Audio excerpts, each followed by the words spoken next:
Sen Azerbaycansın. Hazıram kurban elim her an Azerbaycansın. Sen Azerbaycansın. Sen Azerbaycansın. Sen Azerbaycansın. Hazıram kurban elim her an Azerbaycansın. Sen Azerbaycansın.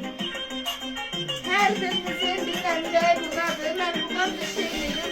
Sənan balamızın əməliyyatında əziyyəti olan bir xanım var, adını çəkmək istəmirəm. Bir qardaş var, adını çəkmək istəmirəm. Maddi cəhətdən mənim yanımda olub, mənə köməklik eləyən, mən şətanlıdan da istəyirəm. Gözəl qadın, gözəl qardaş. Siz ki, Kənanı mənim vasitəmlə tanımısınız. Siz ki, Kənanı mənim vasitəmlə əməliyyat eləsiniz. Allah sizi var eləsin. Amin. Canlıda olan hər bir kəsin. Allah canlarını sağ eləsin, ömürlərini uzun eləsin. Mənim gözəl balalarım, Saadətcim, Məhəmməd, hamıza təşəkkür edirəm.